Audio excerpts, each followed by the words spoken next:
Mic check. 1, 2, 1, 2.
If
don't. I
right, everyone. All right, everyone, we're going to get started. How's the microphone working? Good? Yeah? All right. Fantastic. So welcome, everyone. We're so glad to have you all here. We know it's raining outside, so thank you for coming. And I hope that you all have a fantastic time here today. So just to give you an update quickly, we're going to have a few speakers today. John will be first, then Rhett. Then we'll have Mark Gagne, who is our guest speaker, who is chiming in, as well as Giuseppe and then Peter afterwards. Before we get started, I'm just going to tell you a little bit about my thoughts on privacy. So right now, we all know that the digital age has been a blessing and a curse. It's given us so much and made our lives incredibly simpler. Technology has allowed us to achieve fantastical heights, and we are moving upwards at an exponential rate of advancement. Now, most of us cannot imagine life without smartphones or computers. We can now walk into almost any store and use our phones to purchase goods rather than paper money or credit cards. We can even use apps to send money directly to our friends and family almost instantaneously. It's absolutely incredible. 10 years ago, and for some even 5 years ago, this would have seemed like a pipe dream. However, with the advent of the digital age, we have begun to increasingly yield our right to privacy in order to drastically simplify our lives. While the short-term benefits seem worth waiving this right, we do not even consider the long-term risks associated with it. For every instance which we waived our right to privacy for simplicity, we've opened ourselves up to attack from criminals and hackers ready and willing to take advantage of your information for their own personal benefits. So how many people in here have had their information exposed? Whether that be an attack, raise your hands. Whether that be the attack on Target, Equifax, which is absolutely alarming, Home Depot, all of these different places storing our financial information and losing all of it into the wrong hands. The fact is we need to take heed of these vulnerabilities lest we become exposed again in the future. So then the question is whether there is another option, a way to maintain our right to privacy, particularly from a monetary perspective, to reduce our exposure to hackers and criminals and remove the institutional middlemen who seem to consistently disappoint us. In 2009, the release of Bitcoin promised such a reality: a decentralized, fast, low-fee, and private digital currency. But we know now in 2018 that many of these statements are no longer true, that Bitcoin's technology has become increasingly outdated. And so today, we're going to tell you about Bitcoin Private, a cryptocurrency for the future, for everyone, to change the landscape as we know it. And so everyone, please tell me, how excited are you for Bitcoin Private?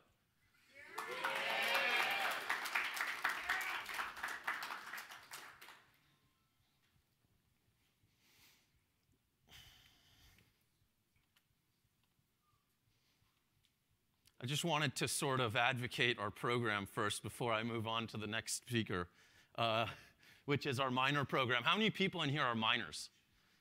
A pretty good amount. I don't know how many of you are involved in the program already. Not a great amount. We can do better. If you haven't checked it out, go to fun.zclassic.org. You can find out all the information on how the program works there. There's a Reddit post that will tell you pretty much everything. So with that, I'm going to introduce our next speaker, who is John Layton. He's our lead wallet developer. I've had the absolute pleasure of working with John for this last month. I cannot laud his accomplishments enough. He's extremely knowledgeable, great at project management and organizing and executing with our teams in an efficient manner. More than this, he's dedicated to our team, our project, and most importantly, the vision of a brighter future for us all. Today, he's going to tell you how to build an open source development team in 30 days. I, for one, am delighted to hear John's talk, so please give him a round of applause as we welcome him to the stage. Thanks, Jake. Thank you. Hey. Thanks, everyone, for being here. This is awesome. This is honestly the biggest and coolest project I've ever been a part of. I'm really excited to tell you what we've done so far. And it's been a great road, and it's just getting started. So the first thing I want to show you, this is actually a video of Bitcoin, starting in the early days, like Satoshi times, and then going through, like, I think this video goes to 2014. So let's check it out. And you can see people, the edges are folders, and the nodes are files. And you can see how quickly and complex and beautiful these projects become, right? It's a lot of code, it's a lot of motion, it's a lot of cryptography, and a lot of names that you know, Gavin Anderson, Luke Dashier, all these important people. So this is the groundwork that we're starting from. And it's important to acknowledge that these systems are not made overnight. They're made with a lot of people who have to interact. And a lot of people interacting sometimes in New York looks like a traffic jam. But when you do it right, or when you interact collaboratively, you can make beautiful things like this. So we're really excited to start with this framework. We have Z Classic, obviously, as the other half of that, and take this into the new era of privacy. So I'm going to bring all these up. Privacy is our mission. This project is founded on the Z Classic blockchain, right? We're going to take the UTXO set of Bitcoin, lay it on top of there, allowing for ZK snark-based, but Bitcoin transactions, right? We're really excited about this because there have been, as Jake mentioned, a lot of attacks on people's anonymity on the Bitcoin blockchain. Like, I think something like 20% of addresses have been compromised, and if you reuse your addresses, even worse, right?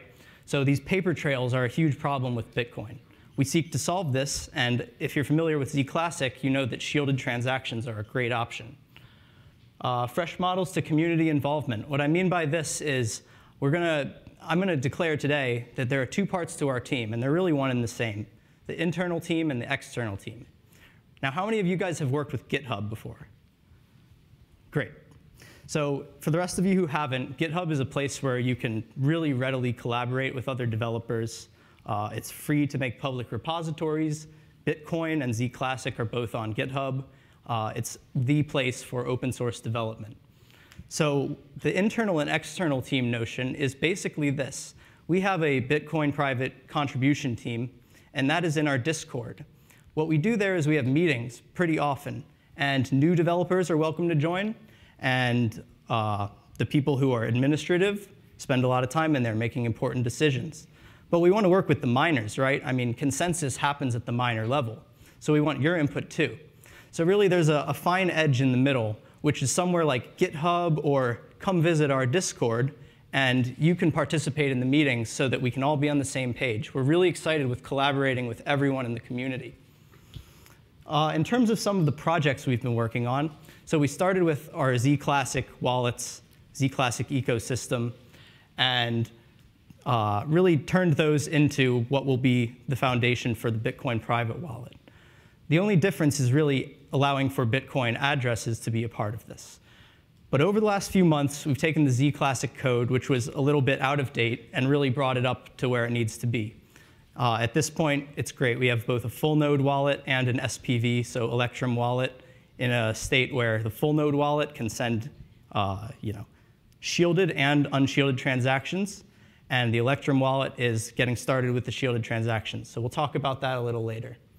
Yeah, we have the mining pool, which Jake mentioned, fund.zclassic.org, and we're going to be working with other partners to expand our reach. And the website for Bitcoin Private, please check it out, btcprivate.org. We've got a bunch of new developers who have joined. Z Classic was actually a very small community when I came here like 2 months ago. Now it's like 50, 60 people. And that's, a lot of that is the internal team, but there are external developers making pull requests all the time. So it's a great ecosystem, and everyone is involved. So who owns wallet software, right? It's kind of a strange question, But it's really important, because if you're going to be trying to transact with your crypto, if it gets stolen by the software that you tried to transact with, that's a huge issue. So auditability, right? Can the code be reviewed? It's an obvious thing that we need to address. GitHub really solves it for you, right? In GitHub, since the code is all private, and since the developers are reviewing the pull requests, and since you can be a part of the developer community readily, everyone really can be responsible for their own audits. And if not, you can reach back up the community for someone who you can trust to do so. It's as simple as that. Transparency with our community is really the whole goal here. And ironically, the other side of that is privacy. We want to be transparent with the community, but we want to give you the tools so you can be entirely anonymous. So a lot of our work leverages the work of Zcash, even Zencash over the time. And what they developed is ZK snarks, zero knowledge, succinct, non-interactive arguments of knowledge. And this is an approach to doing those shielded memos. Chris will go a little bit more into depth about how it works, but it's academic peer-reviewed research. So you hear the term peer review a lot, and to some degree that's about auditing code of wallet software. The other side of it is more an issue of like technical academia, right? Very few of us can review ZK snarks, so that's a challenge. But because of the way they approached it in such an academic sense, everyone who cares and is of mathematical sense to do so is reviewing it actively. So if you're one of the people who hasn't heard of GitHub before, this will be a little bit more eye-opening for you, but for the other guys, it should be too. So everybody uses GitHub. This allows for free public repos, right? And what is Git? Git is how you do a decentralized collaborative effort of code contributions.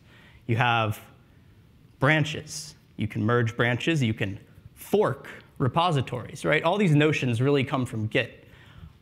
It's an important tool because it's how we can have 50 developers at a time working on 50 different projects and have them all synced up perfectly.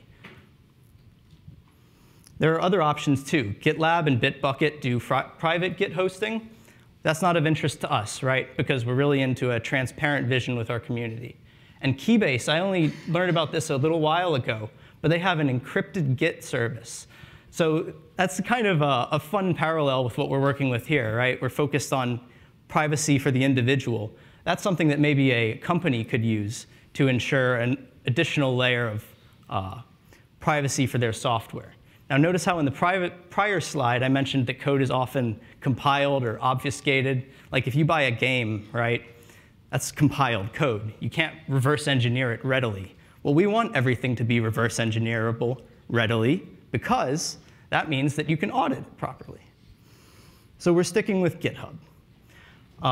The way you can participate as an external developer, it's simple. You just come to the repositories. So there's github.com/z-classic and github.com/btcprivate. Now we'll put these up later.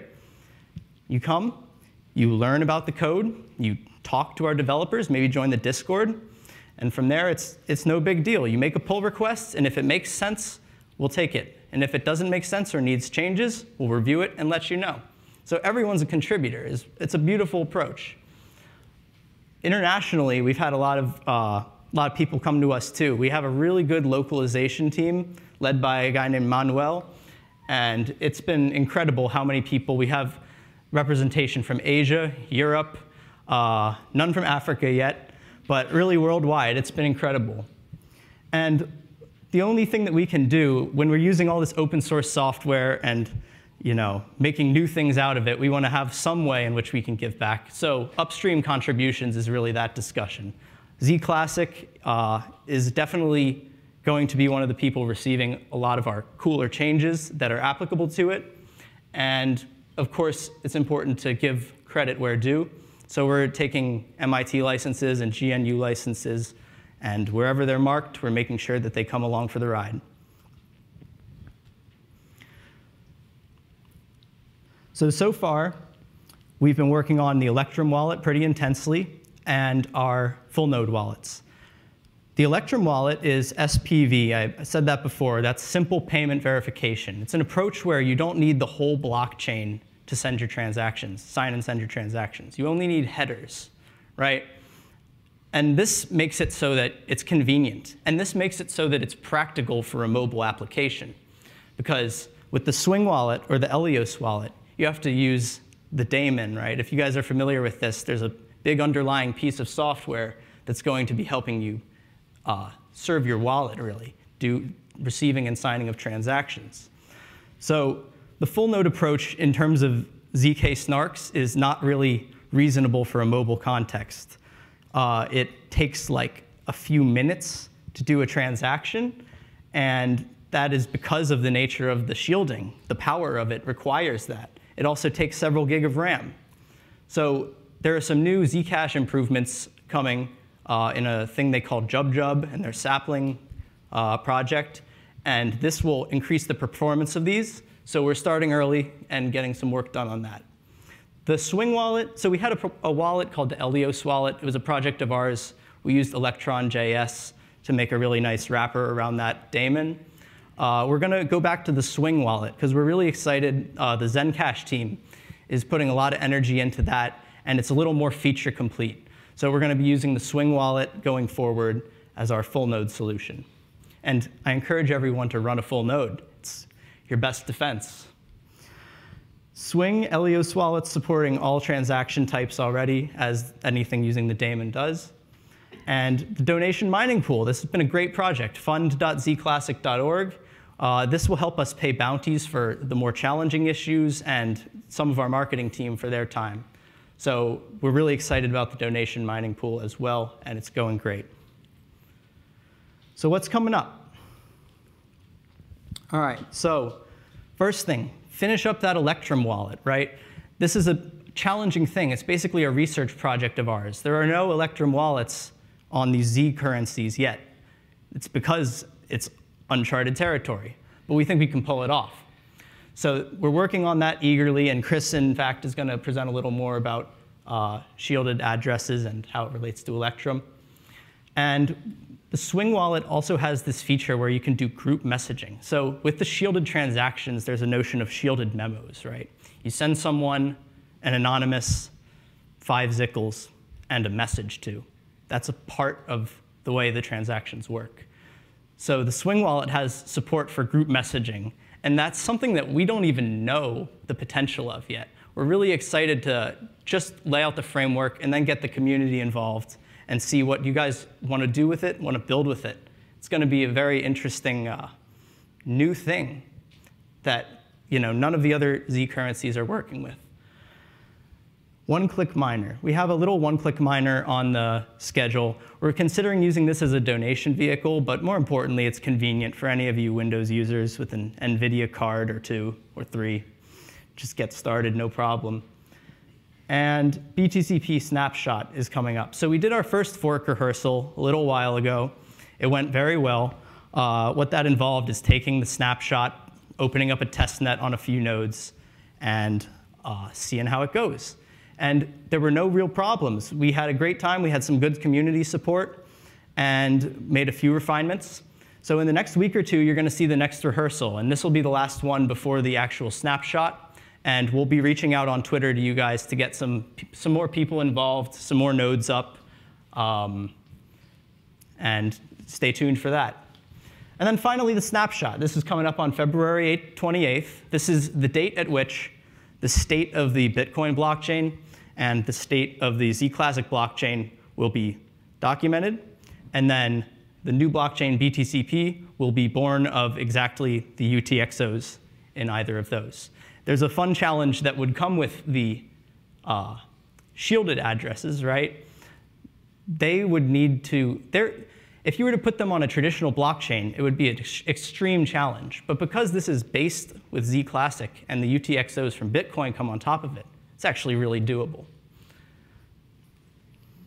And then 2 days later, BTCP will formally fork, March 2nd. So we're really excited for all this. And I think the project has a great future. It's just getting started. We're just getting Zclassic to the point where we're ready for the fork, and now it's time. So thank you so much for listening, and let me know if you have any questions. Thanks.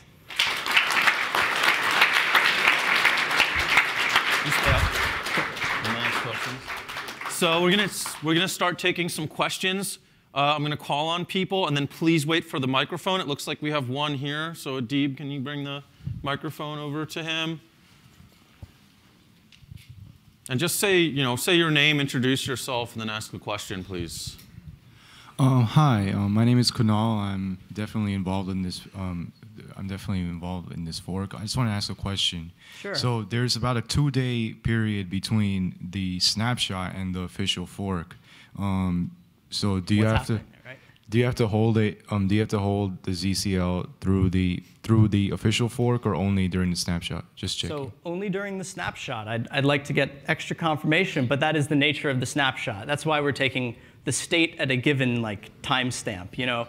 The importance of the snapshot is so there is no variance over time in these questions. So exactly the snapshot is when. You may move your ZICLs afterwards. Hey, my name's Johnny Dabowski. I work for a genomics company. We're actually doing cancer research, drug discovery, and I'm using Z Classic and Bitcoin Private. I've been working it into my thought process. I'm curious about the memos, because privacy is going to be hugely important for your genomic data. What's the character message limit, and is there any sort of special semantics or any opcode, or can we get into that messaging and use it? Yeah, so Chris is going to get in more depth about ZK snarks and the shielded transaction, literally the body of them and what's in there.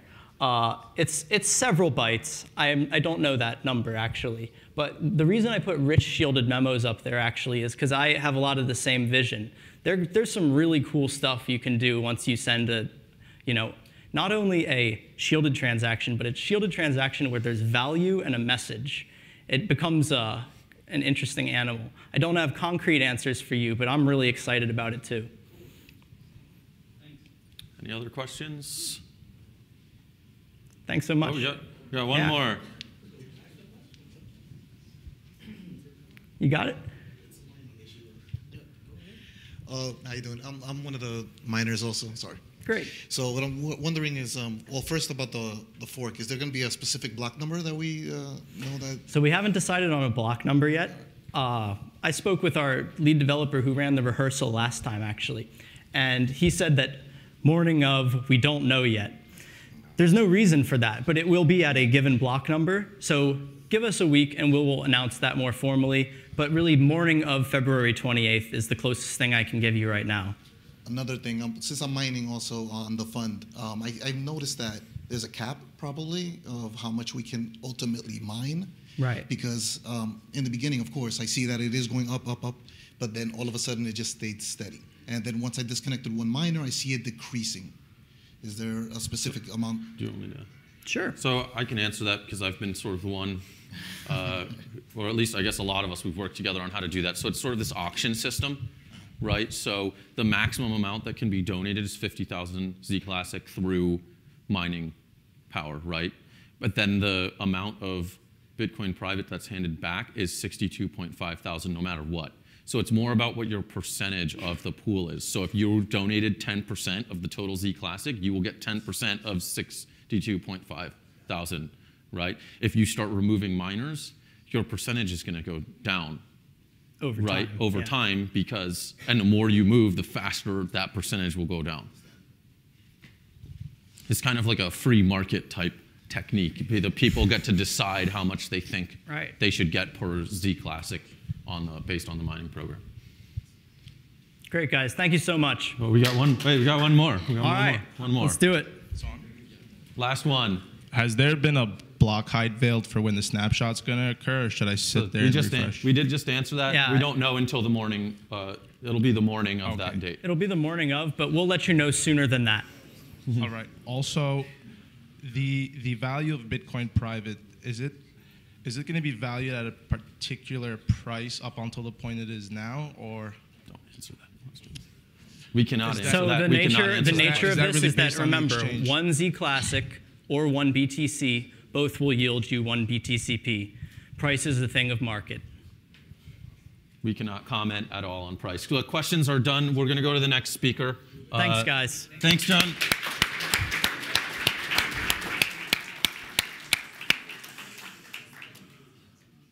So, the next speaker today will be Rhett.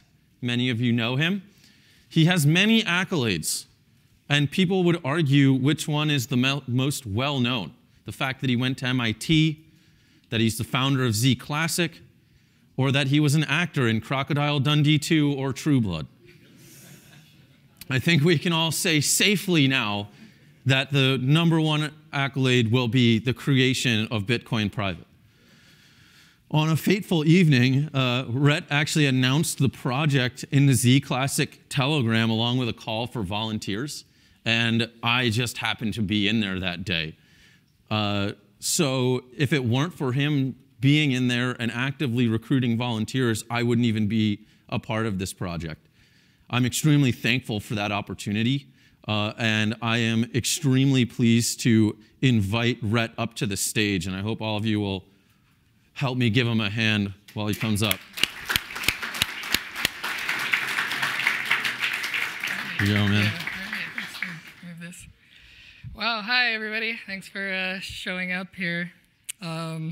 Actually, I know this might sound weird.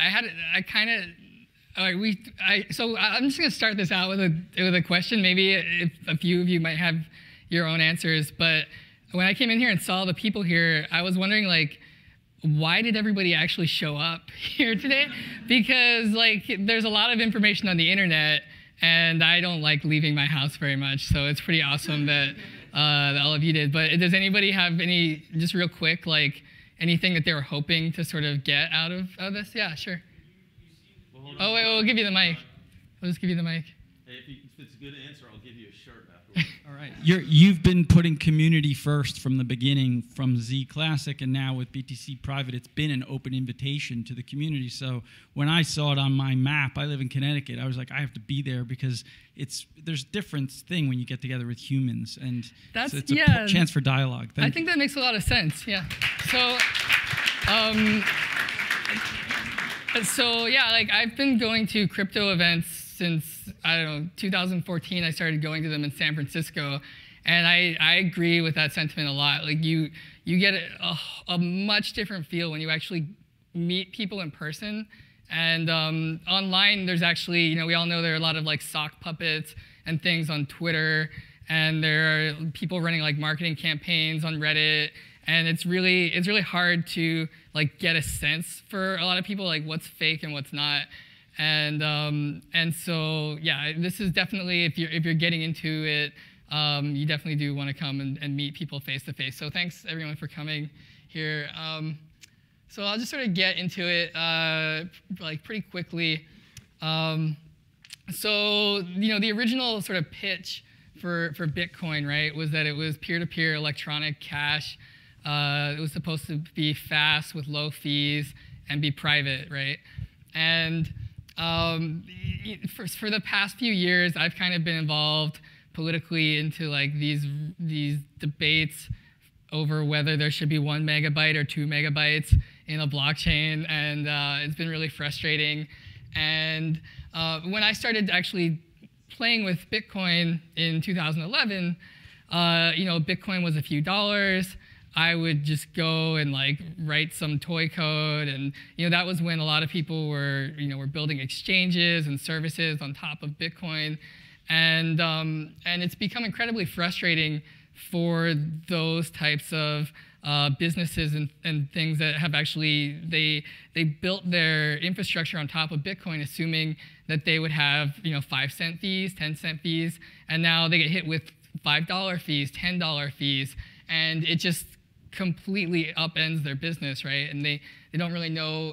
They're trying to sort of scramble and figure out how they can change their business, what they can do, and so the other sort of piece of it's not just the sort of low fees and speed that makes it a problem, but since the very beginning, I think everybody that's been working on Bitcoin for a long time knows that Satoshi kind of made some guesses and some assumptions that haven't really some of those things haven't really been perfect assumptions.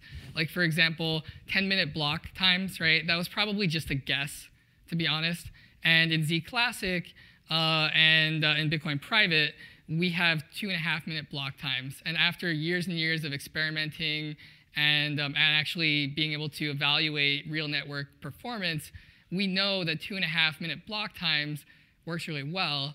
And it's actually more convenient, right? But that was something like Satoshi was kind of making a guess about.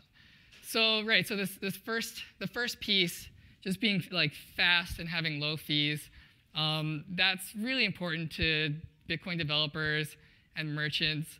There were sort of two camps arguing it out in the Bitcoin Core SegWit side. A lot of people are hoping that the Lightning Network actually solves a lot of these problems. My take on the Lightning Network is that most of the Lightning developers right now say don't use the Lightning Network on mainnet. It's not ready. I believe the Lightning Network developers. I trust them, and I think what they say is accurate. And so I'm not using Lightning Network on mainnet. I think there are actually a lot of other people that are not, they don't really understand Lightning Network, and they're kind of hyping it into maybe some sort of like silver bullet solution that it isn't really. It's not going to solve all the scalability and fee problems on Bitcoin. One really good example is Coinbase actually has millions of dollars worth of Bitcoin that is locked up in small amounts that would actually cost more fees to move than they're worth, right? And no amount of SegWit or Lightning Network will ever solve that. But with Bitcoin Private, Coinbase is actually going to get 1 Bitcoin Private, right, amount equivalent for each of those really small amounts. So they'll have a much easier time moving their Bitcoin Private with lower fees. And so, the other big take, on what we're trying to do here with Bitcoin Private, obviously, is the privacy aspect, right? And I don't know, that was something. It was a little confusing to me with Bitcoin for a really long time. There were sort of like two narratives. There was the narrative of Bitcoin's really private because you have these pseudo-anonymous addresses, but then also Bitcoin's this public ledger that everyone can see forever. So it was obvious to me right away, like the privacy was really bad in Bitcoin by design, but that was something that people wanted. And if you look through the history of money, for most of the history, I think, of financial transactions, people had this expectation that their transactions should be private. And it's only in the last 20 years when we have these electronic banking accounts and things that it's sort of not the norm. But there are just endless reasons why legitimate businesses need privacy to operate. And so I actually view it more from my own personal point of view. Is I don't think so strongly as much about I don't know, I'm not so much of a freedom fighter for my rights of privacy. I know there are some people that that's a really personal issue to them, but to me it's just more of a practical utility issue, something that normal people need to run their businesses. You wouldn't run a business and pay your employees and have everybody know what everyone was getting paid, right? So it's just kind of like a normal part of operating your business is that you need privacy. And then the amazing and great thing about this project, right, is that it's really community driven. So this is only a few months old. We're all here today. It's really grassroots. People are coming in from all over the world, and I think we're actually going to see a really big. My prediction is that we're going to see a really sort of the fight between cryptocurrencies in the next few years. I think we're going to see a fight between really centralized, organized cryptocurrencies, and then the ones that are more decentralized and community driven. And by that I mean the crypto ruble is on the horizon. if many of you probably, it's not on your radar yet, right? But it's on Vladimir Putin's radar.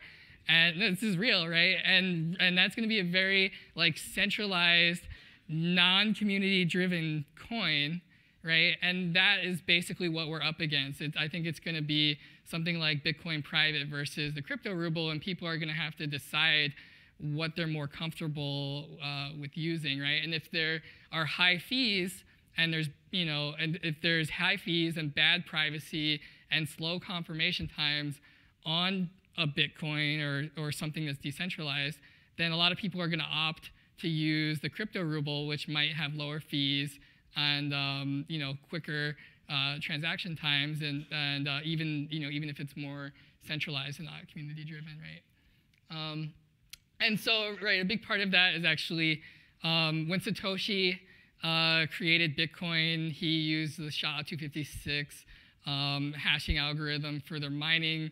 He actually did that on his own personal CPU. He was using a CPU miner, and this was just an assumption that he made at the time. I think he didn't really realize that the ASIC specialized computing hardware would be developed, and it would be so much better than something that was really accessible to people in a fair free market system all over the world, because we don't really have a free market all over the world yet, right? There are places, in Venezuela where they can't import Chinese mining hardware.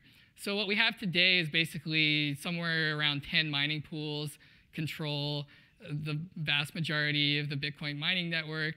And so it's, a very small number of individuals that are actually in control of the system, right? And effectively, like, it would make they're using enough power, about the same amount of power as Iceland to mine all around the world, right? But like, effectively, they could, that's kind of, besides the point. That, what it boils down to is that these 10 people really are the ones that are in control of what transactions get validated. And so the last sort of piece of this kind of into the future, I just kind of want to talk about is, why we sort of imagining Bitcoin private as a trading pair. That's sort of the piece that excites me the most. And one really short-term example I could give is I've heard of basically trading funds that what they are able to do is they can look at which, say, large Bitcoin addresses. They can notice a pattern where maybe a large Bitcoin address is actually someone that likes buying a small altcoin on a particular exchange, right? So one thing that you could do if you were saw that and it's public data is you could monitor whenever a particular Bitcoin address deposits Bitcoin into an exchange, then you know that they might buy altcoin XYZ, right? So that gives you the opportunity to front run them, right? So like, privacy is not just an issue of worrying about like government and authority and things like that. It's actually there are funds that are losing financial value because they have to make these non-private transactions to exchanges, and then other funds are able to front run them and take value away from their earnings. So it makes a lot of sense to me as a trading pair. I really hope to see exchanges start accepting it as a trading pair. And then into the future, I think that we're going to see thousands or millions of tokens. There's all kinds of exciting ideas for decentralized exchanges that might pop up and things like that. And I'm excited about just basically the thousands and millions of like there might be like crypto derivatives and all kinds of different smart contracts that people use to make cool tokens. And I think going in and out of those, you're probably going to want some private base layer. So that's what I'm excited about, and that's pretty much the end of my talk. So I guess we can take questions, or. Thank you. Okay, yeah.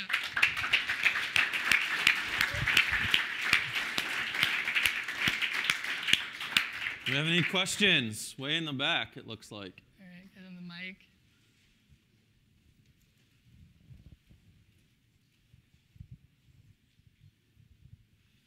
So, my name's Garrett, by the way.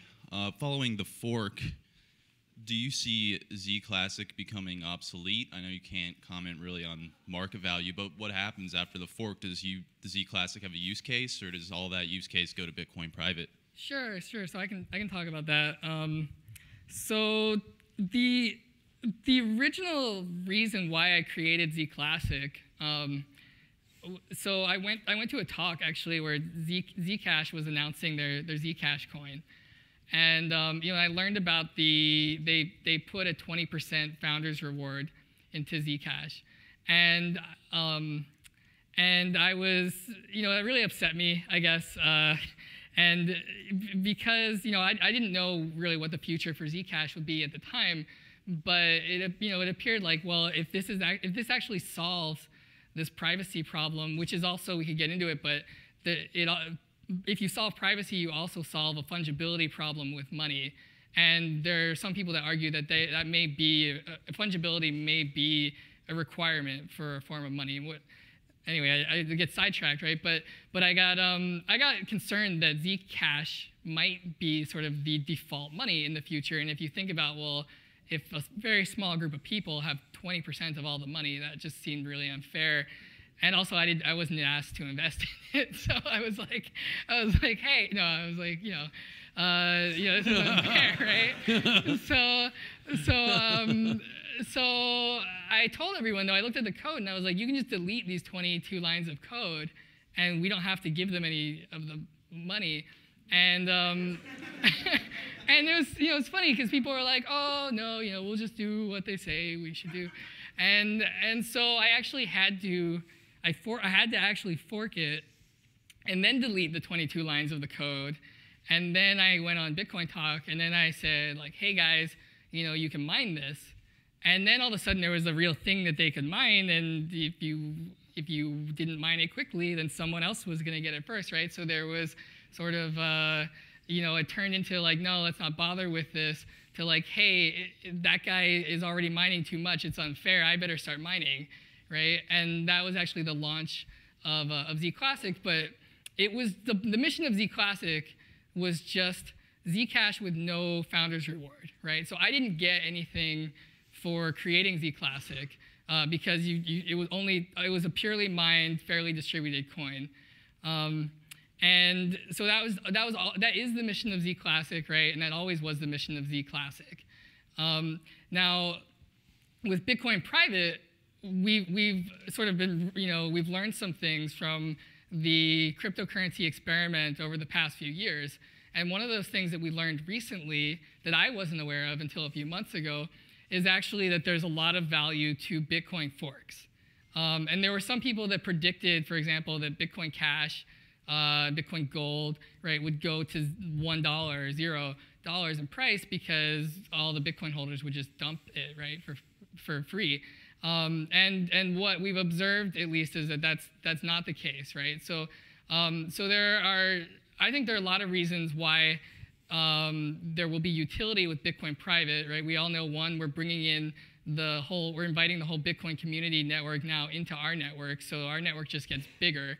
Another thing is that just sort of with the expectation of like how you're supposed to integrate the coin, right? Like there are other privacy coins. One of them is Monero.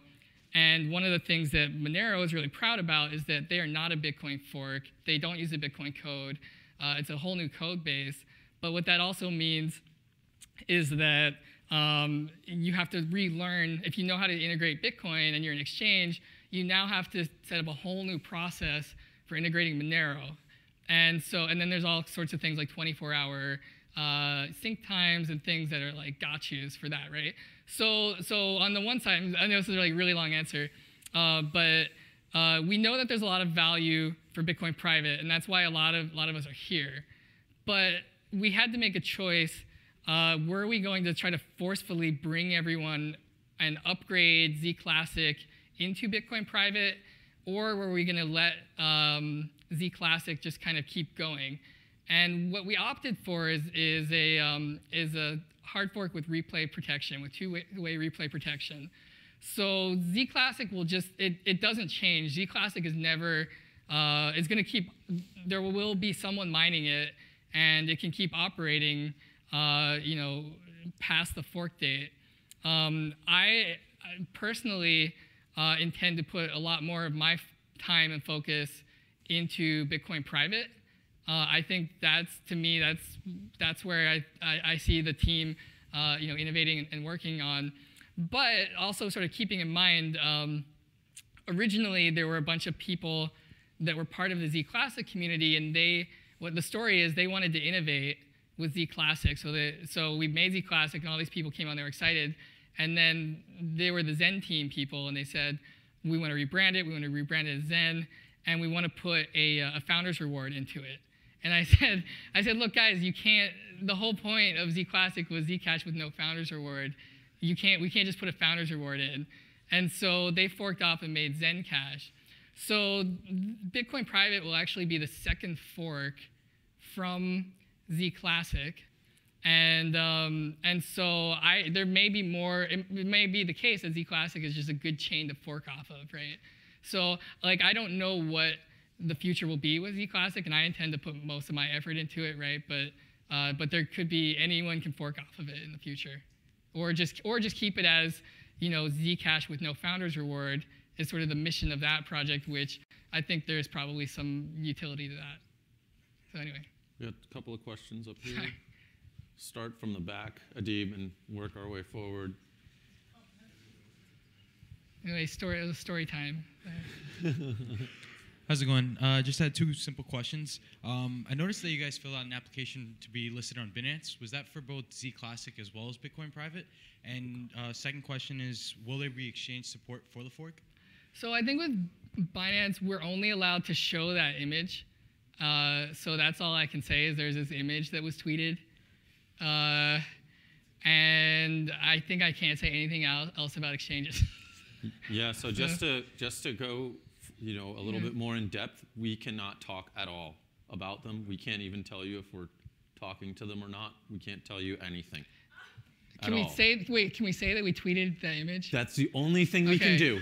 Okay. The only thing we can do, because they allow you to say that you applied, and then tweet that image, and that is it. And they're the only exchange that does that. That's all. So my question, self-sovereign identity seems to be an essential part of just the entire decentralized internet. And you've got like Uport and Civic and Blockstack, and then our chain's got content addressable namespaces. There isn't a formalism or a standard yet.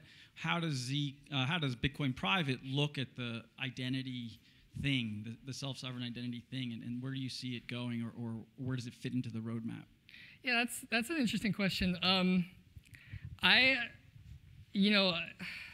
think that we're just still at like really early stage, and I think that people have a lot of they're coming up with a lot of really great creative ideas, but for a lot of like these, I guess you would call them, I don't know, like these newer sort of, I don't know, these technological ideas to help create a future for self-sovereign identity. I don't think we've seen really great market adoption of any of those things yet, and part of that reason is because we're still dealing with issues, really basic protocol level issues like scalability, I think, and privacy, but also, just there's so few people. Like we're just at such an early stage that we haven't really reached.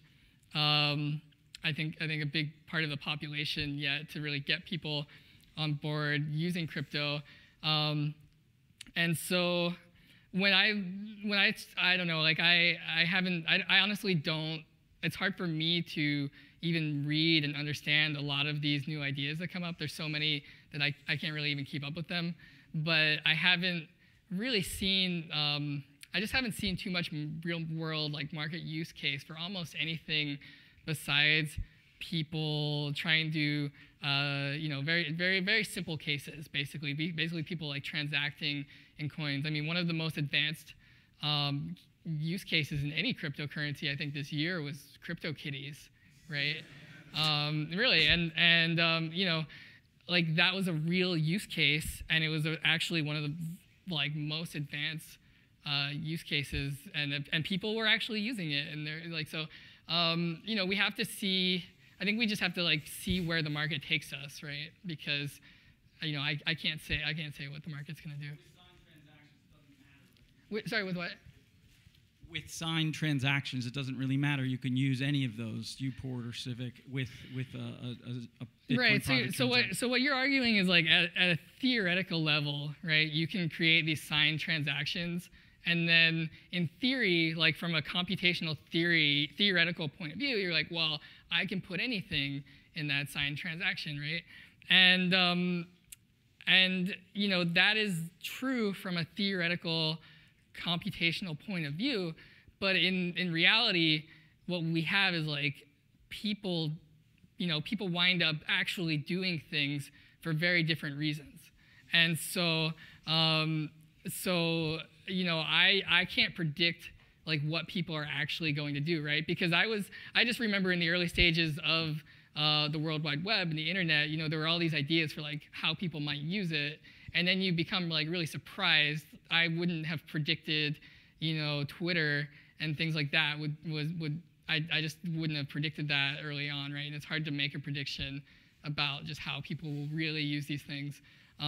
But definitely, you know, that's I think where we want to be mindful of is like you're saying, well, if we can provide sort of the best protocol at that level where we can actually attract developers to build on top of it, right? Then there's sort of the best chance of them coming up with great ideas that I don't even know how they might use it.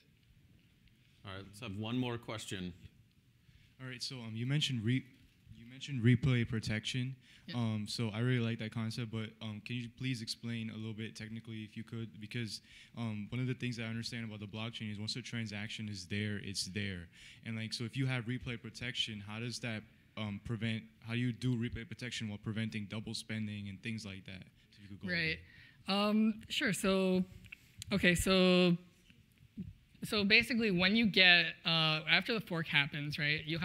If you have one Z Classic today, or if you have one Bitcoin today, what that means is you have a private key that holds one Z Classic or it holds one Bitcoin. And if you have a private key that holds one Z Classic today, after the fork, your same private key will also control one Bitcoin private. Now, if you wanted to send that Bitcoin private somewhere, right, then if we did not have replay protection, what that would mean is that you would basically sign a transaction that says, send my Bitcoin private to this address.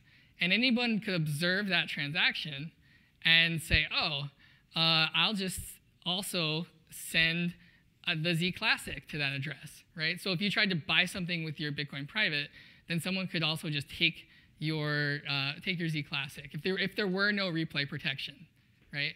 And so the way that replay protection works is in the Bitcoin private code, we actually add an additional opcode that's required for every transaction.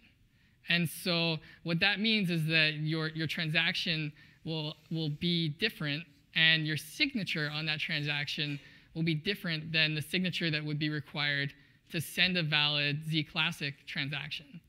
And so, like built in by default, if you transact on one, the other network won't accept that as a valid transaction. Now, that's also, I can tell you like a real world example is, this is the same thing that Bitcoin Cash did and Bitcoin Gold did, but when Bitcoin Gold, I personally didn't, and Bitcoin Cash, actually Bitcoin Gold and Bitcoin Cash, they said they had replay protection, and they did. I mean, I believe they did now, but at the time,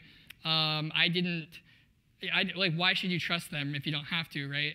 So an easy way around, or what do you call it? Like, even if they didn't have replay protection, if there was no replay protection, what you could do is after the snapshot, you could send your Z Classic to a new address, right? And then what you could use is the old private key that did have your Z Classic. You could just use that to send your Bitcoin private somewhere. So if you move your Z Classic after the snapshot, you don't even have to worry about whether or not the two-way replay protection works, right? Now, but we put it in there just so it's like extra safety for all the people that don't have to do that. But when I moved my Bitcoin Gold and my Bitcoin Cash, I moved my Bitcoin first as an extra precaution, right? And anyone can do that. So, and the reason why we ultimately decided to give people this two-way replay protection is because I think many of us believe that the cryptocurrency and blockchain is really about creating personal financial freedom and choice for everyone. And that means that you have a choice of which network you want to be on, which node you want to run, which coins you want to use, right? And we should give everyone that choice, and if you want to leave one network and join another, right? You have the freedom to leave and you have the freedom to join. So. Yeah. So some of us here are just new to this world of Bitcoin. So I have a question that if we have to mine, is it a prerequisite for us to be programmers to be part of this world? I know a lot of cryptocurrency miners that are not programmers. Mm-hmm. They're actually probably the vast majority of people that are involved in cryptocurrency at this point are not programmers. There still is like a really steep, a steep learning curve. I have friends that have recently been trying to create accounts just to buy their first Bitcoin at Coinbase and Gemini, mm-hmm. and they've just run into a lot of. It's been really hard for them. They're used to opening up traditional brokerage accounts. Mm-hmm. They have no problem, and they actually are having a lot more problems just getting a Bitcoin, right? Is really hard for people. But there are options I think that are it's being made easier, right? There's I think Robinhood offers Bitcoin now or something. So there are more and more options for people to get into crypto, and it's definitely not a requirement to be a programmer. Okay, thank you. We'll take that as the last question. I want to add to that. I'm a chemist, and I'm doing this, right? So you definitely don't have to be a programmer. You just have to be willing to learn. Okay. Thank you, Rhett. Thank you. So please bear with me because our next guest is actually Mark Gagne. He's our guest speaker, and he has to come in. He is not local right now, so I need to share with him the presenter role, which apparently he may already have. Mark, can you hear us?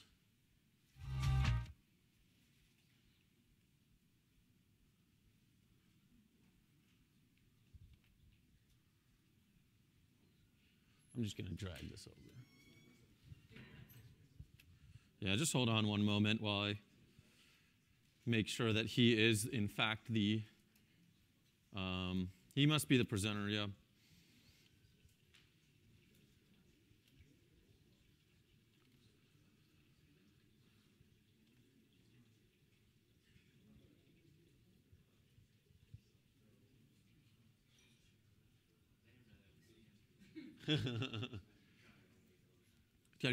Where's?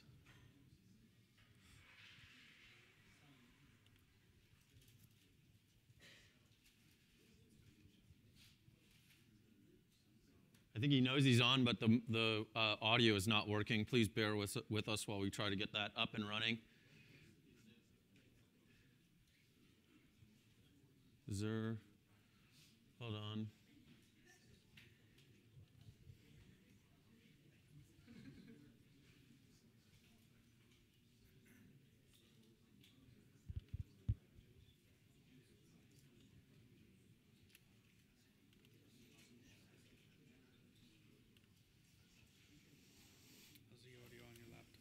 It should be good. Apparently, I have to install this because of the way. Is my microphone off? I don't think so, no. should be good in a moment. Hold on. Sorry, everyone, for the delay.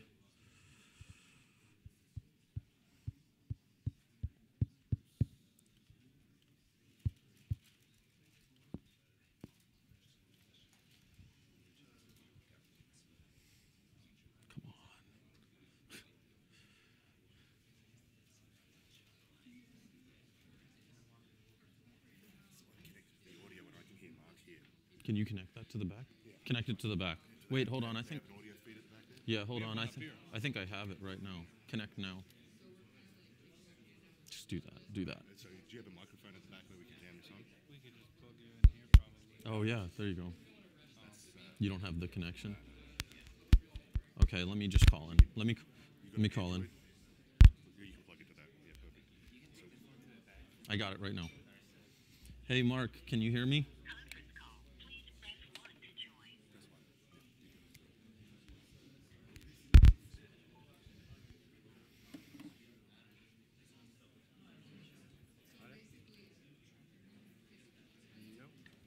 We'd be able to hear him, but we might not be able to. Yeah.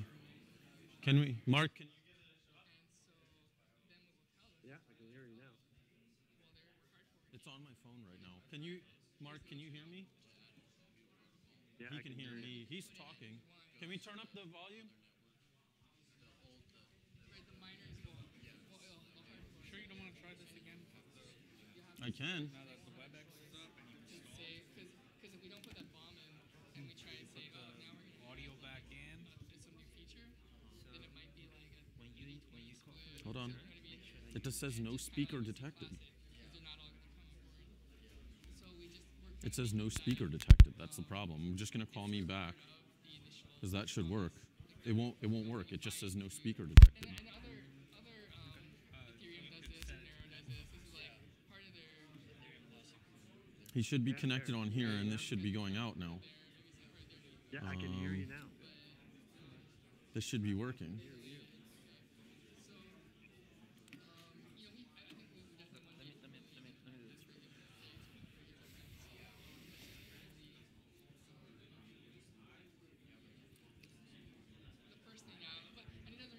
The audio is all the way up, dude. No. He's up. He's up and he's speaking. We can hear him. He's over there. We can hear him, but it's not coming out of my phone for whatever reason. Go here, and instead of using Realtek high audio speakers, switch it to headphones. Playback devices, yeah, that's it. Yeah. Switch it. Oh, disable the HDMI, that's it. That one, disable it. Because you're not using the HDMI. Yeah, we're not using. Well, yeah, but it's set to this one, right? Hold on, hold on. Hold on, dude. I know it. We don't need to disable it because it's not set as the default device. If I disable it, then there's nothing up there.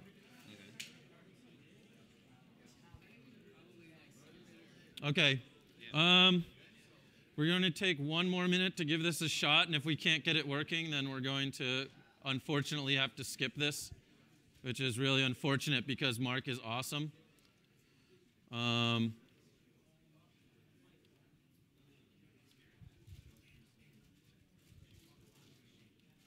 Wait, I think I got it. Mark, can you try again? Yeah, I can hear you now. Got it. Okay. Is it working? Okay, beautiful. Now you should be presenters, so if you want to share that screen, you can share it.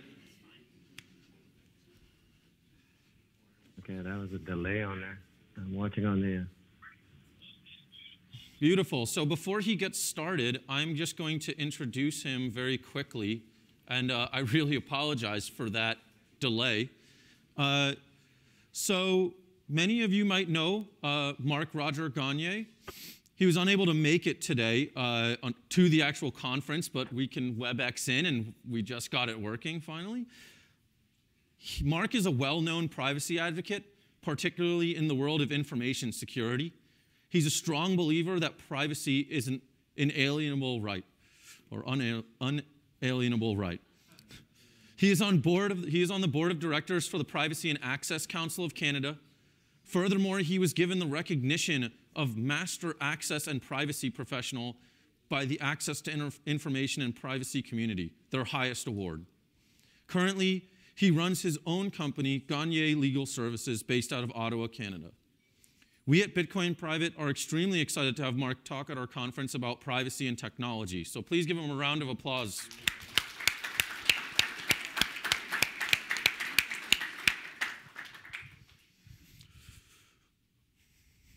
Thank you for the opportunity to speak today. I'm very honored. You forgot that I'm a father of 6 boys. That's a privacy handling right there on its own. So what I'm going to address today is I'm going to look at how blockchain, which runs Bitcoin, is an improvement over privacy measures, over traditional privacy measures. So, thanks to the Internet of Things, we now have the option of living in an incredible tech-mediated world of convenience.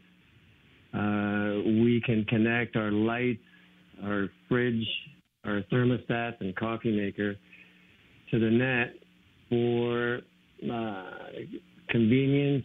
Some say laziness. We can connect our fitness watches for the perfect workout, and we've been connecting our phones to our social lives for years now. But this new connected lifestyle has risks, and we're all aware of data gathering excess. And I just want to say that as my friend before, as I am the freedom fighter, I believe that privacy is a basic human right that we all have. As we know, I don't know if you can hear me. Can you hear me? Okay, good. Okay, so we know that the horrendous data breach that have taken place recently. I mean, my personal favorite is Equifax. I mean, the disaster is still fresh in my mind and everybody's mind. And in the U.S., there's a company that leaked personal information of almost 200 million voters. So once the Internet of Things really gets rolling and our home life data is out there for the taking, security is going to be even more of an issue than it is now, and so will privacy. Because if there's one thing we've learned so far since 9/11, is security often comes at the price of privacy. With all of this in front of us, it's little wonder that wariness about privacy matters is growing. A recent Pew study revealed that 91% of adults surveyed agreed that individuals have lost control over their personal information that is collected and used by companies and governments. So the blockchain, can it offer that control back to the individual? The short answer is yes. There's definitely some consumer privacy advantage to using blockchain technology. And not only just for Bitcoin, but the blockchain itself can be used for other uses. For instance, financial companies who need to be extra vigilant about identifying their individuals can use the blockchain, but they don't. Because, I mean, it's something that traditional banks are not using right now. So the technology, individual will no longer have to enter, if they use blockchain, they won't have to use their personal identification information. They'll never have to dole it out as long as they're able to use their crypto key instead. In this regard, blockchain allows individuals to more fully control their information, granting access to fewer entities that would otherwise be possible. And of course, controlling your information and who has access to it is a key issue when it comes to privacy. People want to be able to protect their information, and in this case, their financial information, from others. There are levels to do that. Nobody wants the cashier of the supermarket to access their personal information. And if blockchain technology is used, they probably won't be able to. But most people really don't want government accessing their information either, and that's a bigger issue. Blockchain does solve a lot of privacy issues on that first front at the street level. I'll call that the front line of interaction. And here's what blockchain offers in terms of privacy on the front line. Of course, the beauty of blockchain is that everything is transacted in full sight, so there's no need for a third party. But the actual meaning of the transactions that are visible to all can be obfuscated, unlike traditional privacy measures used in non-blockchain transactions. Blockchains offers encryption methods that are strong enough to ensure privacy on the front line of interaction. Getting a lot of feedback. Here's what we're seeing. Ring signature. Monero uses obfuscation through the use of the ring signatures. Stealth address make it virtually impossible for a payer to know whether any two payments are being sent at the same recipient at the same time. Zero proof technology. This makes it impossible to prove something without revealing what it is you're proving. Example, ZK Snark as a zero knowledge proof technology used on a currency application, Zcash. There's other various cryptography solutions. There's ZK Stark, an even newer privacy solution that doesn't rely on public key cryptography. There's some other privacy solutions that approach the matter in a completely different way. One is the Corda approach. This is a little easier to understand, and then the Snarks and the Starks. Here, only the relevant bits of data get sent to just the people who need to see it. This way, there's no public viewing of the entire blockchain at once. Just snippets on a need-to-know basis. So none of these advanced privacy measures were possible before the blockchain.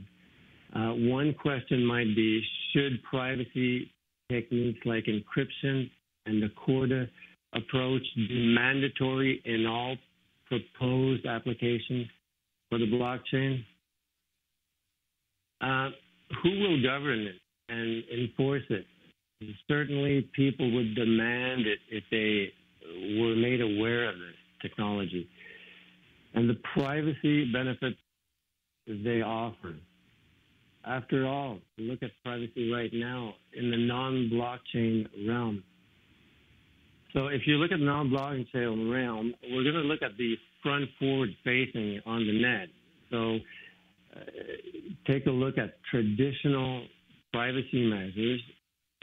Getting into this, it's easy to forget how far we have come in terms of blockchain-enabled privacy.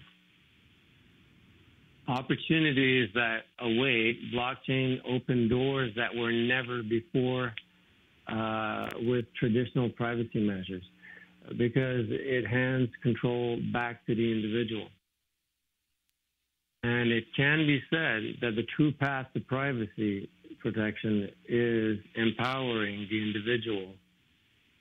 What we have now in terms of traditional approaches to privacy are opt-in measures on websites, encryption, which is HTTPS,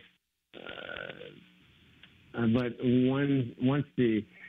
we also have best practice for business who operate online and collect data. But where are the regulation and the enforcement? So we have a large, right now, convoluted global discussion going on about commercial and governmental access to data, but no consensus. And most importantly, where's the voice of the individual in all this? Clearly, blockchain represents opportunities for better privacy than these traditional measures we are currently have. So right now, blockchain is mostly known by the general public, again, that's loosely, as a technology that makes cryptocurrency possible. So let's frame this in terms of Bitcoin. Focusing on financial transactions, then we can say the goal of financial privacy is to interact and move money around without revealing your identity information. For all intents and purposes, blockchain offers that privacy because it puts users in charge of their own data by selectively revealing themselves. Security remains intact, but privacy is protected. But as far as privacy concern goes, blockchain is not without, first and foremost, encryption methods need to be strong enough to ensure privacy. We all know about Bitfury Group and how they were able to de-anonymize over 15% of the Bitcoin network by performing deep analysis on Bitcoin addresses. Anonymity is not bulletproof, but it needs to be at some point. So last August, MIT reported just how easy it is to de-anonymize Bitcoins. Their findings, and I quote, "We find that unique linkage is possible in over 60% of the case." They even found privacy concern with CoinJoin. In their word, if the victims employ 3 rounds of CoinJoin and the adversary observes 2 of the victim's payments, he can link them back to her wallet. So despite mixing with 90% accuracy. So by empowering the individual through the use of Bitcoin technology, we're still leveling the playing field for consumers. And finally, the really good news is that there's more privacy-enhancing technologies in the works. As we speak, we can now dare the hope that security and privacy will be more locked in together without sacrificing one for the other. That's it. I have to say, I had a lot of feedback and echo, so it was a bit of a difficult. All right, thank you so much, Sorry about Mark, that. for no problem for everything, and we're just going to end that for now and go to the next speaker. So let's thank Mark again for joining us all the way from Canada.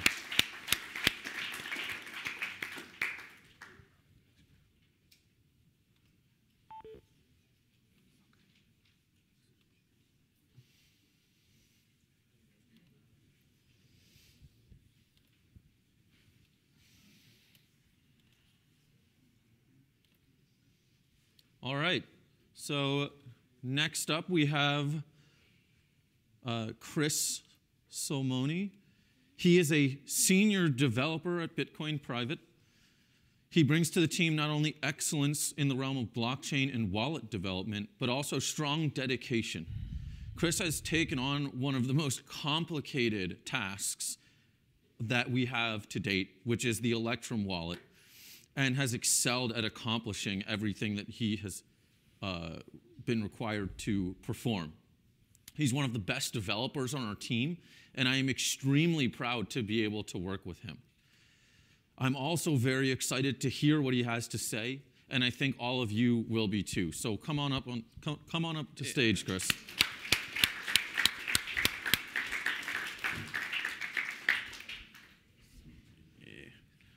Awesome. How's everyone doing? Great. Yeah?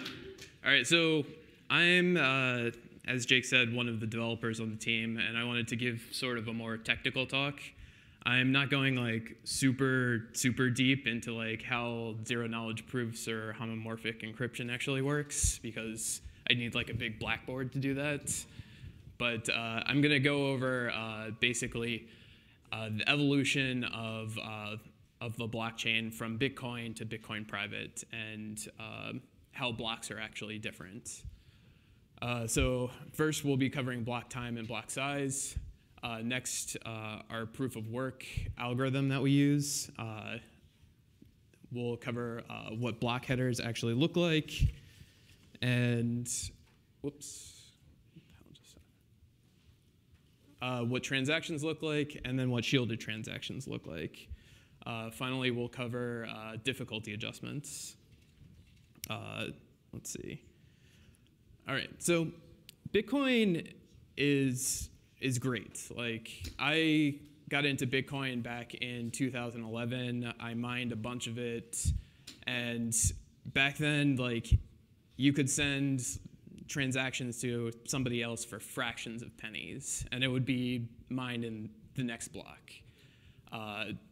It would take 10 minutes on average from block to block, and blocks were 1 megabyte in size. As we all know, the past few months, Bitcoin has not scaled well. The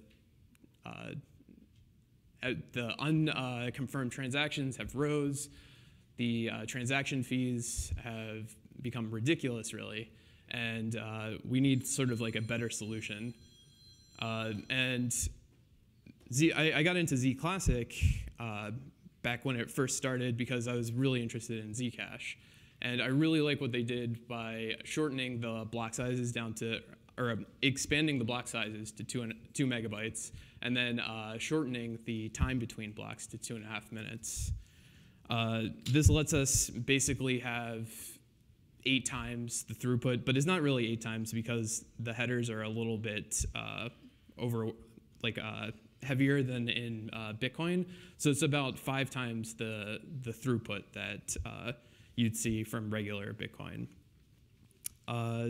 Yeah, and this, having shorter confirmation times lets more people transact with being able to confirm their transactions on the blockchain before having to like trust that an unconfirmed transaction has actually come through. Next, we're going to talk about the proof of work algorithm. So back, original Bitcoin used something called SHA-256, which is a hashing algorithm. And what you'd do is miners would take a block and they'd start twiddling around these bits that inside of the block that were specifically for creating a SHA hash that looked a certain way. And that basically corresponds to the difficulty of the network. So as blocks get created at a shorter time together, the consensus is everything should get more difficult, so we space everything out 10 minutes at a time.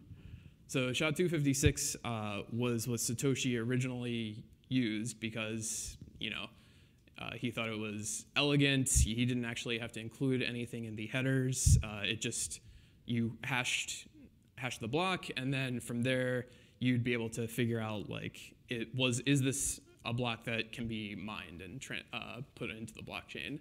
But he was doing this back when there were just CPU algorithms for it. Eventually, GPUs came in, and that was an order of magnitude more efficient. And then ASICs, or application-specific integrated circuits, were created that were 2 orders of magnitude even more powerful than GPUs. And ASICs are super concentrated in these pools where you can basically form cartels to control Bitcoin and determine what transactions actually happen. So it's now a centralized proof of work. conversely, Equihash was introduced not too long ago, and it's ASIC resistant because it uses a lot of memory and a lot of memory bandwidth, which is very expensive to do in an ASIC circuit. Which means that more people like you or me could go take our GPU, put it towards a mining pool, and then make decisions for the consensus of the network. So we call it decentralized, and that's what Bitcoin Gold originally was trying to do when they forked off of Bitcoin, but Bitcoin Private's going to do even better because we add privacy on top of that. So the other change, the evolution from Bitcoin to Bitcoin Private is kind of the header layout.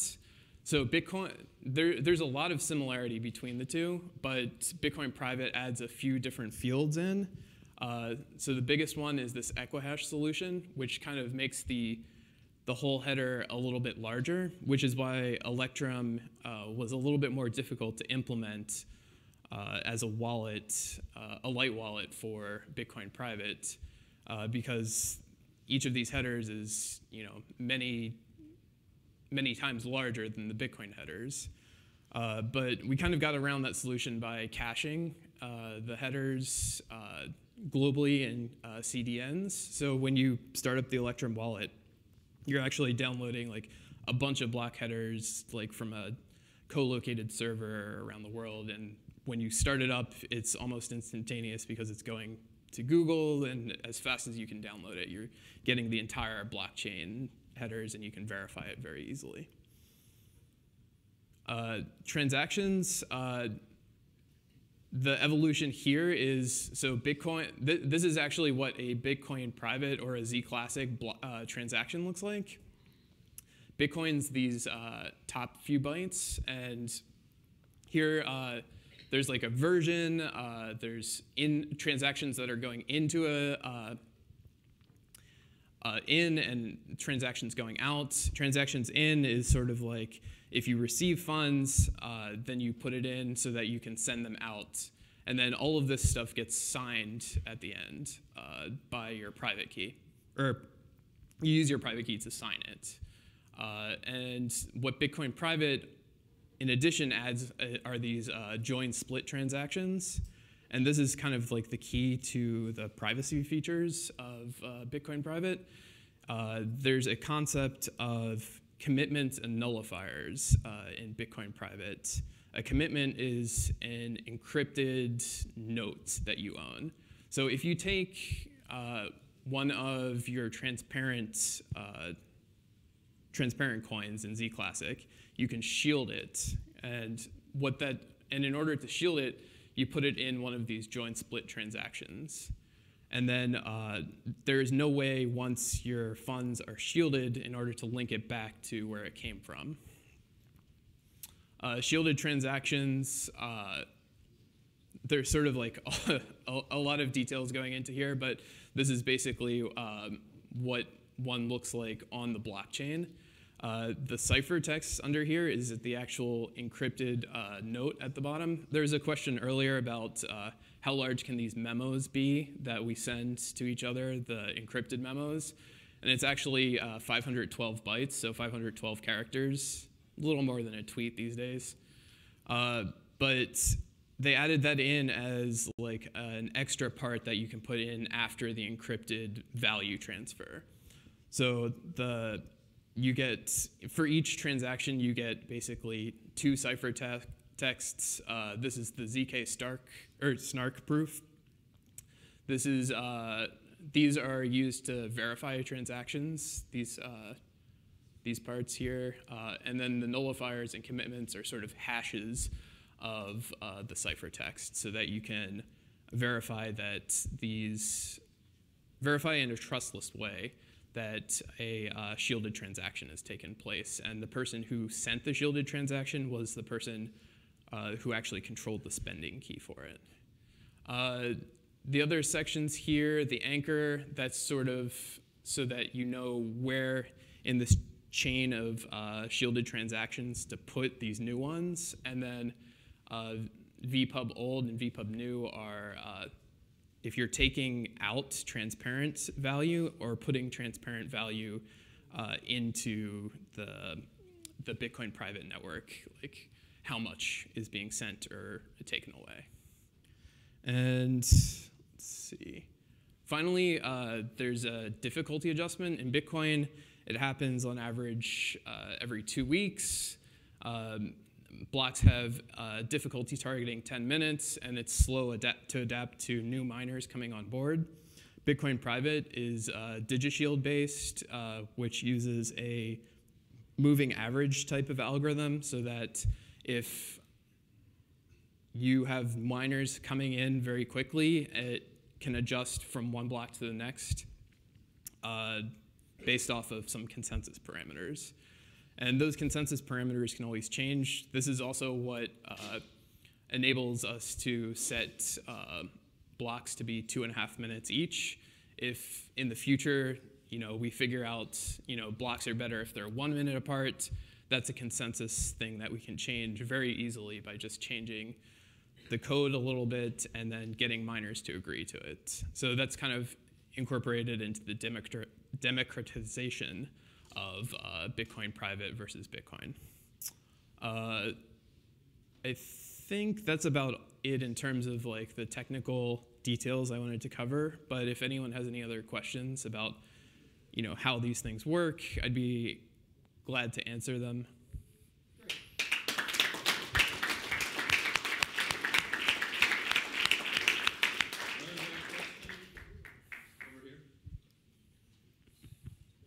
Up front. Yep. With Bitcoin Private, right, we are saying we are adding security to Bitcoin. That's a major advantage. Yep. But the major problems around Bitcoin we are seeing today is first thing governance, and second thing is scalability. Yeah. And the third thing is centralized mining, right? Yep. So what are the solutions which we are seeing in Bitcoin Private? So like as the network grows in Bitcoin Private, yeah, like maybe we can also end up into the same situations, right? So what are the solutions we are thinking have at this point of time in Bitcoin Private? So as far as the centralized mining, that's going to sort of go away since we're switching to an Equihash style mining model, which allows us to change consensus parameters like block size and block frequency much more easily, because people can basically vote on those changes. And you use the power of like crowds instead of like smaller cartels of miners. Scalability for transparent transactions, you get on the order of like 5 times the throughput that Bitcoin has. And Bitcoin, like, although it was having scaling issues and fee issues, like if it had 5 times the throughput, you wouldn't have seen nearly the same issues, and there were a whole ton of transactions going on. And we can change those down the line by changing those consensus parameters. Any other questions? We got a few more. Start up in the front, Adib. Are we ever going to be able to have the full shielded address functionality, you think, from an iPhone app? Or like, to what extent is shielded like a first-class citizen in this Bitcoin private ecosystem? Do you envision 95% of the transactions are just going to be transparent anyway? So I'd like to see private transactions being the default from now on. Once the scalability, or once the algorithms are tweaked, Zcash is working on a number of efficiency improvements. So right now, to generate a shielded transaction, it takes about 4 gigs of memory and like 30 to 60 seconds of computation in order to calculate it. And that's because of the difficulty of the ZK Snarks proof. They have a proof of concept out that I've been following very closely called JubJub. I don't know why they come up with these weird names, but it's part of their sapling hard fork that's happening later this year. And they're going to bring that down to seconds and like a few megabytes of RAM in order to calculate these proofs. And that's because they're switching their elliptic curve over to a more efficient elliptic curve. But I will not go into that now, but I'd like to see a future where all of the transactions that happen are shielded transactions by default, yeah. Next question. Hello. So you guys made a change in the block size, and all the other Bitcoin forks have all done similar things. And I recognize it's a highly politicized solution, everything, and I think what you guys did is very sensible. I was just wondering if you could comment on what you think other Bitcoin forks have done, just a brief little change in why you guys selected this solution. So this solution, like what Rhett was saying earlier, was Satoshi kind of guessed at a lot of these limitations. The 1 megabyte limit was kind of put in towards the end of the Bitcoin's development. I don't know really why people didn't want to raise that earlier. Like Bitcoin Cash raised it to 8 megabytes pretty quickly. The block times, I really like shorter block times. Like for Ethereum, it's even much shorter than this. So in the future, when miners are sort of making these consensus decisions, we can come to like wisdom of the crowd sort of decisions of like, here we can handle transactions a lot faster now. Like miners are ready for shorter shorter block times or larger blocks. Like that's the sort of stuff that kind of has to be made with the community. Okay, I'm really not trying to step out of the criteria on which questions should be asked. I apologize for my question earlier, but I'm having a little bit of trouble with the Z Classic Electrum wallet, 1.0.3, I believe. Okay. And I tried to extract the files through WinZip and 7-Zip, but it keeps on saying that archive cannot be found or something like that. How can I get around that? Let's talk offline about that right after this. We'll have some time after that you can ask that question to him personally. Any other questions? All right, let's thank Chris. Thanks, everyone. Thanks, man. Hey, we got one more for Chris. What? We got one more apparently. All right, sure. What's the question? How are you guys expecting competition from Mimblewimble? I think that's going to be like applied to Bitcoin in the future. Mimblewimble is like another like implementation of like that's going to add anonymity to Bitcoin in the future. I'd love to see what sort of solutions they have to anonymity. Like we're willing to kind of adapt to the environment. Zero knowledge proofs are like provably secure. So as long as Nimble can meet that same criteria and is more efficient, like we could probably integrate it. Now, this is something that Rhett's talked about a lot, so I encourage you to go up to him afterwards and ask him about it. I've heard him speak about it a few times at least. So, all right, let's thank him again.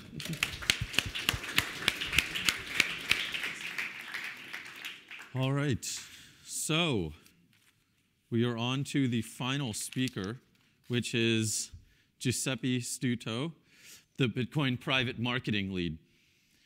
He joined our open source project a few weeks in and has been a major factor to our current success. Giuseppe is extremely well-versed in the business and technology world and has brought significant expertise to us. He has helped us so much, I'm even willing to forgive him for being a New England Patriots fan. I'm a Giants fan, by the way. Yeah. In terms of his contributions, he has helped to streamline our marketing initiatives and launch various important frameworks, such as the Ambassador Program. His knowledge and experience have helped take a significant amount of pressure off of myself as well, due to the efficiency that he has added to our entire team. So please help me in welcoming Giuseppe to the stage.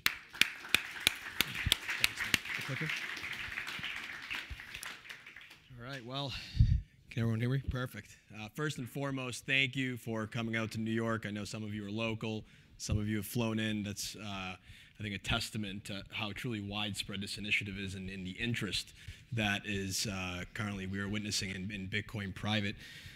Before I begin, I'd first like to just thank and express my gratitude to the developer community. It's been truly, I think, a privilege to witness so many talented engineers from all over the world join and just watching them work together so cohesively when most of their communication is asynchronous through chat. I think that's really a hard feat for an engineering team to come together and work so well.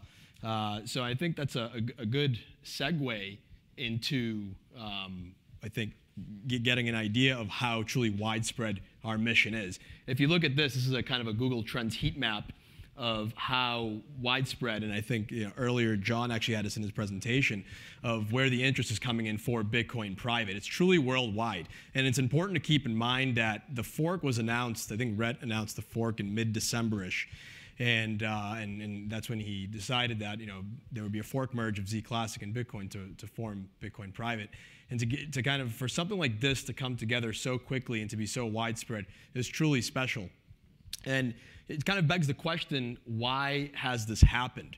How can something kind of quickly gain so much momentum in such a short period of time throughout the world? And if you think about it, there's really no race, no socioeconomic threshold, no gender when it comes to the problems that Bitcoin private is solving, with that of privacy, with that of pretty much every element of digital asset exchange and transfer. And I think that underscores how common of an issue this is. And that's critically important to really keep in mind. And if you look at kind of the breakdown of our community and how I plan on talking about it today, there's really 3 pillars in the way we like to think about it. There's a developer community, which has grown and snowballed so quickly. There's the mining community, which is incredibly important. There's some miners here, and thank you for coming out. And then there's what I like to call the general community. So that's the general supporters, those who help out on the support side, the ambassador side. And that's what I'll be focusing on today, and kind of giving all of you a sense of how powerful of a general community Bitcoin private has, and keeping in mind, and I'll keep repeating myself, that this has all happened in 50 days, and it's happened organically. And that is incredibly powerful. It does not happen often in any industry, not just crypto, but just in general. Think about that. That is incredibly powerful. So kind of first, I'd like to establish our social footprint. So what does that mean?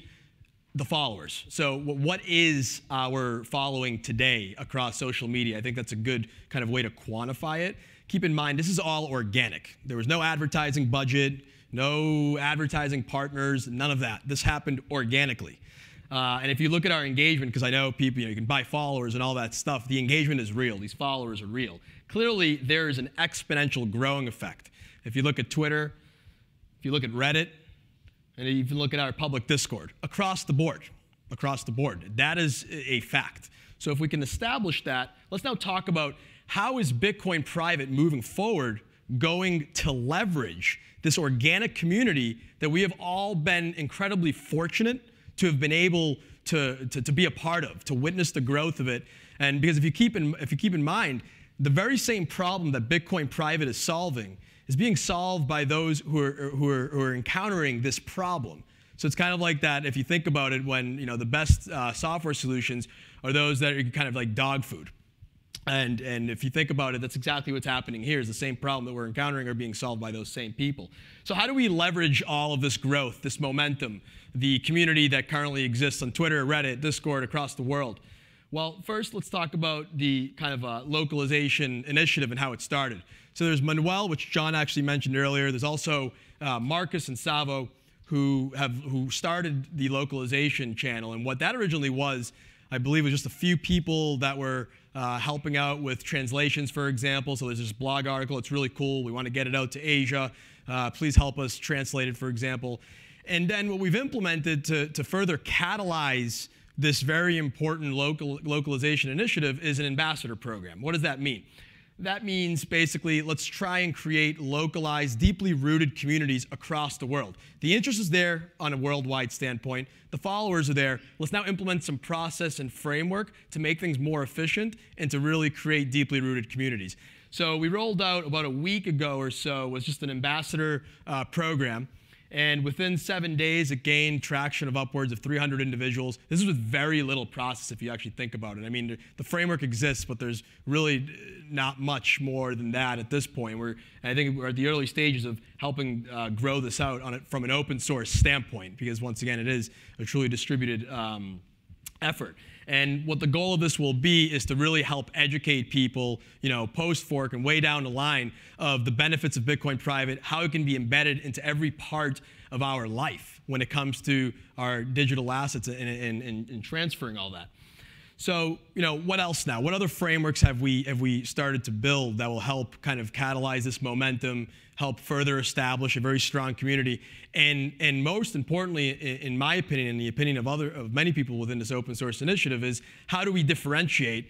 And what I like to call this is kind of cutting edge support. I know usually cutting edge is applied to technology, but from a support standpoint, I consider this to be cutting edge. One thing, if you look at kind of typical support channels in crypto, you have your public Telegram, you have your public Discord, and it works, right? Everyone has Telegram, everyone has Discord. I have a question, I'm going to hop in, I'm going to ask it. But at scale, that kind of really starts to break down, and furthermore, there's no personal touch, right? So what we've rolled out, and many members of our team have been a part of implementing, is a support right on the website. So individuals can go to the Bitcoin private website and actually speak with a human being who is actually who believes in the same problem that the other person on the other side is having, right? Where privacy is something that we need to be very careful about and we need to take serious and whatever else. So kind of talking to someone who is in the same shoes as you per se, but can actually just help you out, is something that you really can't find in many other crypto projects, at least to my knowledge. And along with that, a knowledge base that is on a rolling basis and that people from an open source standpoint are starting to put together and people can access even outside of that live chat. So kind of going back and to kind of help conclude, so these are the frameworks that have been put in place that have sustained the current momentum of the community and that continue to grow it and further catalyze it, make it more efficient, and help it scale. But really what it comes down to is the general community is the glue, so to speak. It is what is going to kind of keep cohesion within the developer community, within the mining community, and it's going to make sure that everyone is aligned. And that's why we're putting so much effort into it and why we're taking it very serious. And in a matter of 50 days, not only have we grown so quickly, but the fact that we've been able to kind of, in a very quick fashion, put together all these things, it kind of lays the framework down for improving the different facets of how we will exchange our digital assets moving forward into the future through Bitcoin Private. And what it also do is lay the groundwork down for establishing a truly democratic and scalable governance system, which I think most people, and not to get too deep into that, but most people in this audience can agree, no one's really solved that yet. Kind of the point of governance within a truly decentralized community-driven project.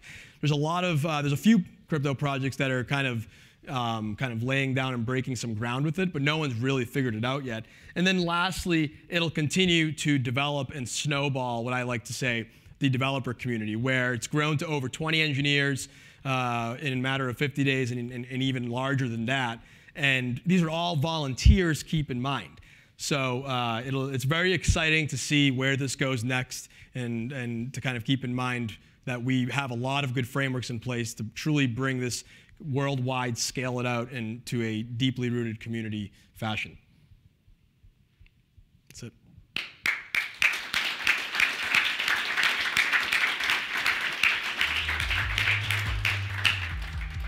Any questions? At least a few. Hey, how are you?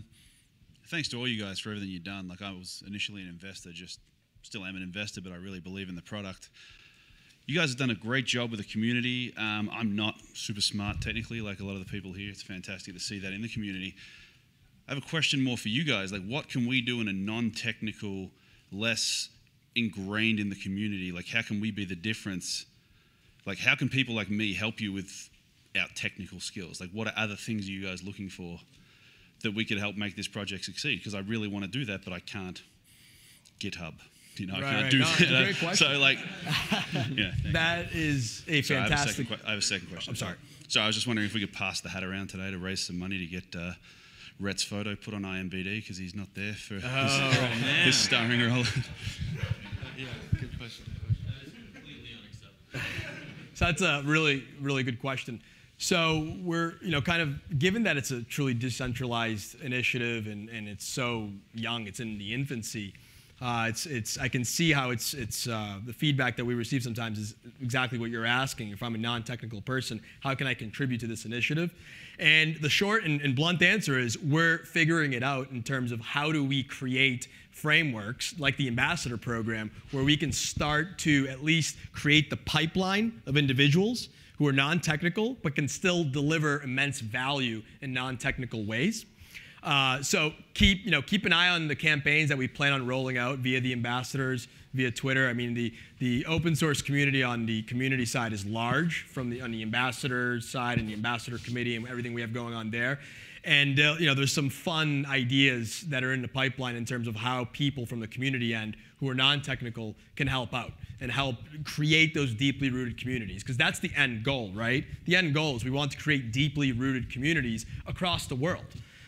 So I hope that answers the question. I mean, more concretely, the ambassador program is going to be a great way, and those campaigns we plan on trying to scale out different ways that people from all over the world can just kind of lead, right? Because there's no centralization here. We want people to just create their own initiatives, and we're just going to hopefully offer some guidance through the ambassador program. So go to btcprivate.org and look at the Discord channel, and then introduce Right. Great, John. That's true. Yeah. But we'll try to make it more. We're going to try and make it more organized and streamlined, for sure. Thank you. So anyone can come to our Discord or Telegram and reach out and try to join the team. We have the ambassador program as you saw. Right. It's an open source initiative. I mean, everyone can help out. Anybody else? Any more questions? Last chance. We got one up here. Oh.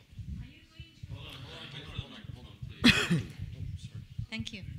Are you going to announce the wallet can support the fork? When the fork are we going approaching? to advance the current wallet ahead of the fork? I'm sorry. Announce. The fork is supported on our wallet. So we have to download your wallet. So right. Currently we have two wallets out, an Electrum wallet and Helios, which we're going to deprecate in Swing. So there's three wallets will all support the fork. As long as you take your private key and put that into your new Bitcoin private wallet, you will be able to get your Bitcoin private from that. Same with any of the Bitcoin wallets where you can get your private key, you'll be able to put that into the Bitcoin private wallet and get that. As for example, like a Ledger Nano.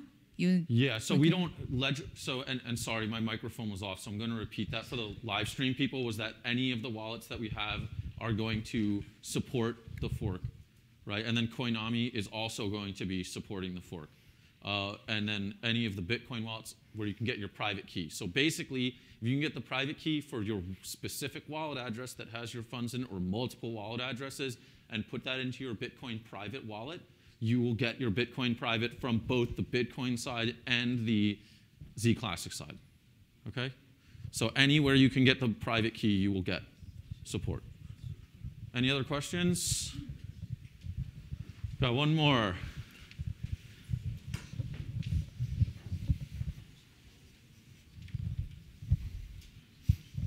The Bitcoin private wallet's going to be listed on the Twitter, just like the way the Electrum wallet was, right? Absolutely, and it will be on the website. All right, cool. Thanks a lot, man. Okay, great. Great. All right, let's thank you very much, everyone.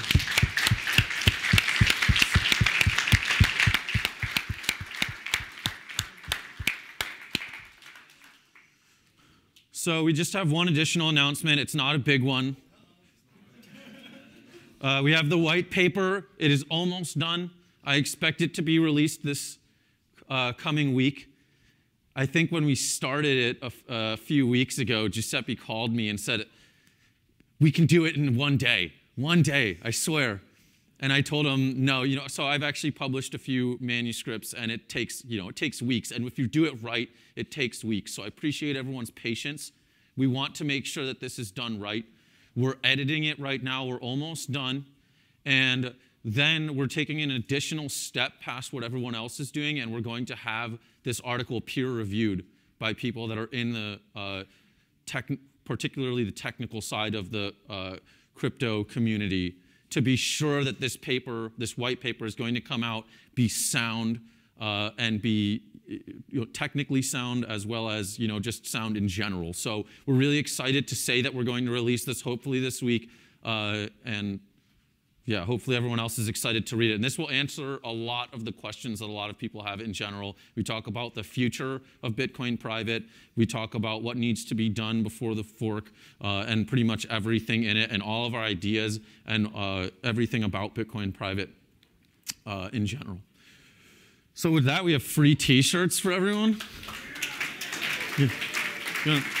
I'm just going to start throwing them out to people. Giuseppe, you going to help me or what? So yeah, just be ready.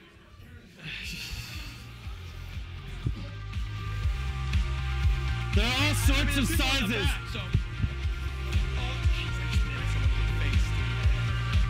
Sorry.